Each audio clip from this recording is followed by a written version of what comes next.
창세기 11장에 보면은 그 유명한 바벨탑 사건이 소개되고 있죠. 성경은 그 바벨탑이 왜 무너졌는지를 우리에게 알려줍니다.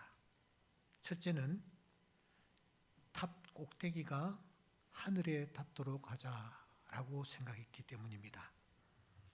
두 번째로는 우리 이름을 우리가 내자, 이 이유 때문에 탑이 무너졌습니다. 이 두 가지는 사실 똑같다고 볼 수 있습니다. 바벨탑이 무엇입니까? 바벨탑은 인간의 거대한 욕망 덩어리였습니다.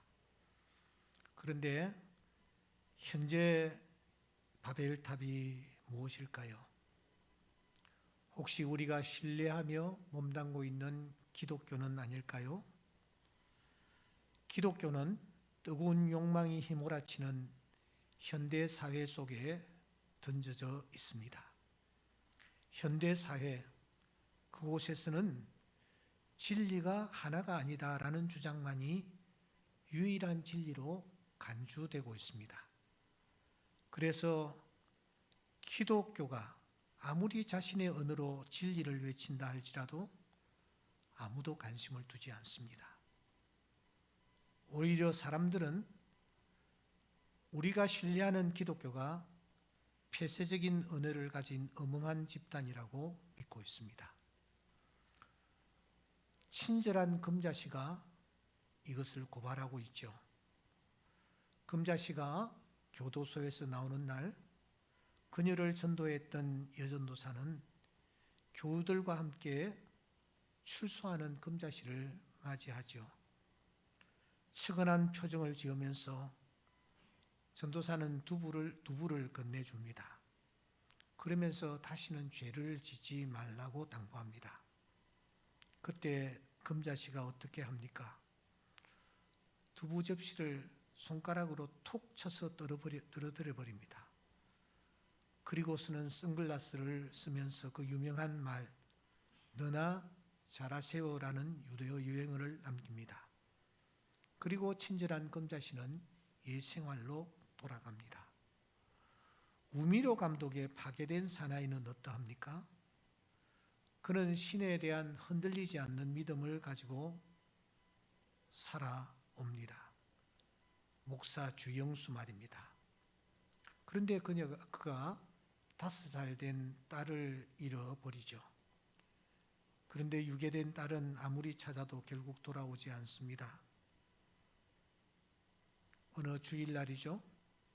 주일날 강단에서 그는 원수를 사랑하라 라는 주제로 말씀을 전하다가 갑자기 설교를 멈추고선 자신이 입었던 가운을 벗기 시작합니다. 그 모습을 바라보며 성도들이 웅성거리죠. 그는 묵묵히 예배당의 중앙 통로를 걸어 나와 십자가를 등지고 밖으로 향합니다. 더 이상 십자가가 보이지 않자 그는 한마디를 내뱉습니다. 족가고 있네. 너나 잘하세요. 족가고 있네. 금자와 이영수의 언어는 무척 날카롭습니다. 더 이상 기독교를 신뢰하지 않습니다. 금자는 여전히 복수를 꿈꾸고 영수는 목사라는 직업을 버리고 사채업자로 살아갑니다. 이들 앞에서 십자가 그리고 기독교라는 교회는 지나치게 무력할 정도가 되어버립니다. 바벨탑의 목표는 끝까지 하나입니다. 무너뜨리는 것입니다. 무너지는 것입니다. 오늘 우리는 기독교라는 이 공동체에 몸담고 있으면서 기독교가 도대체 바로 가고 있는가? 우리가 말씀대로 사는가? 하는 이 질문에 대하여 진지하게 답을 해보는 아침이 되었으면 좋겠다. 그런 생각을 합니다. 저는 언젠가부터 3가지를 끊었습니다. 하나는 신문입니다. 또 하나는 유튜브입니다. 또 하나는 TV입니다. 저는 이 세 가지를 끊고 살아갑니다. 왜냐하면은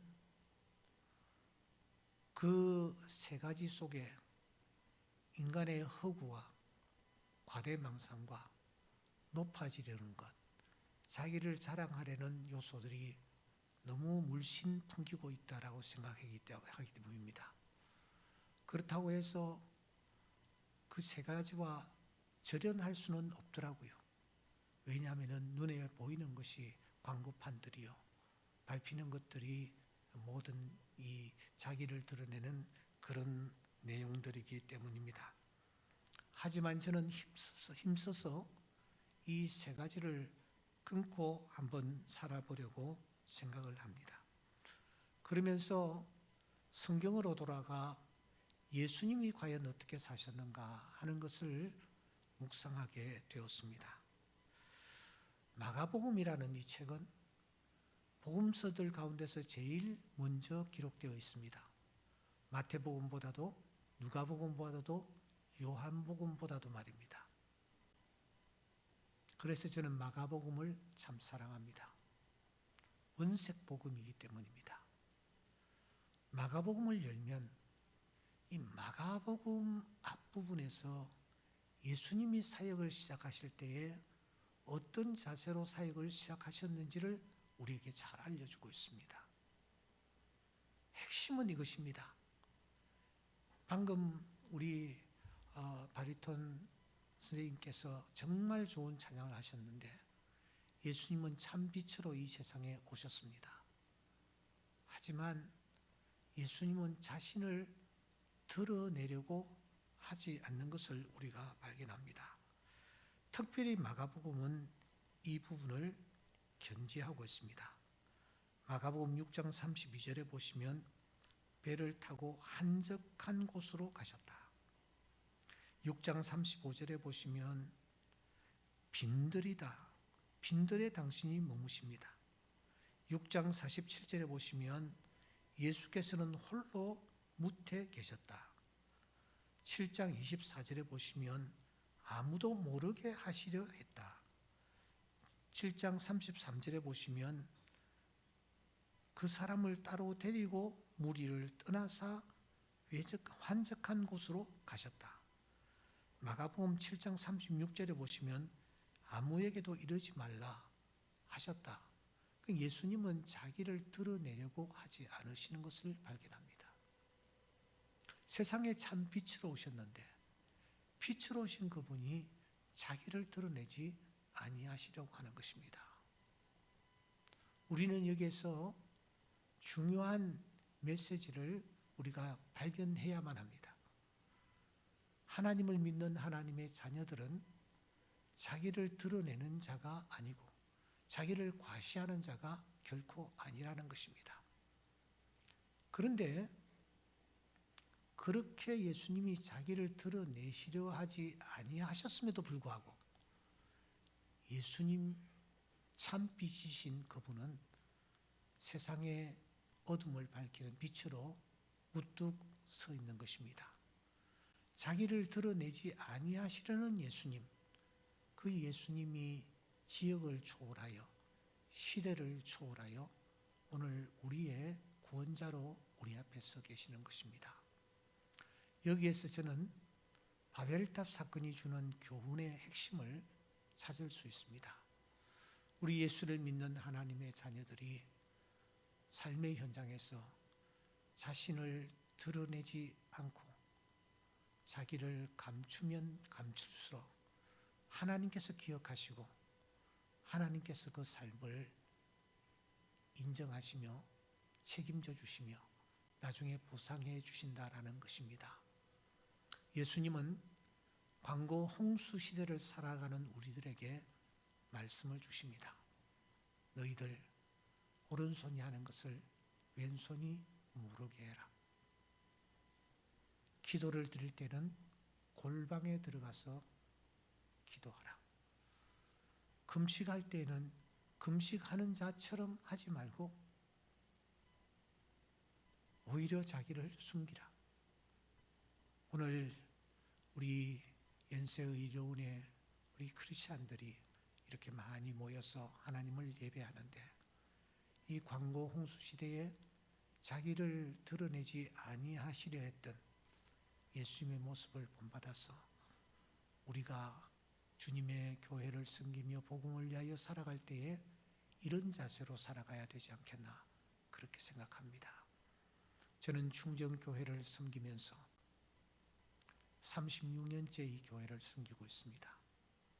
그리고 아마 제가 올 연말경에 은퇴를 하기에 이제 여러분들과 마지막 인사가 될지 모르겠습니다. 저는 10수년 동안 이 예배에 참석해서 여러분들을 만났습니다. 의료 부원장을 위시하여 병원장님들 참 많이 바뀌었습니다.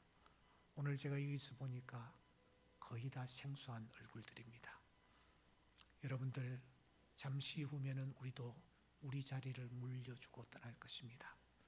그때 하나님 앞에서 인정받을 수 있도록 오히려 예수님처럼 자기를 숨기고 드러내지 않고, 그리고 주님의 뜻을 삶의 현장에서 구현하기로 다짐하는 귀한 시간 될 수 있기를 주의 이름으로 축원합니다. 기도하시겠습니다. 하나님 아버지, 광고 홍수 시대를 살아가고 있습니다. 이러한 시대에 주님이 어떻게 사셨는지를 다시 한번 살피면서 우리의 이름을 드러내는 것이 아니라 주님을 드러내는 삶을 살아갈 수 있도록 크신 은총으로 함께하여 주시옵소서. 예수님 이름으로 기도 올리옵나이다.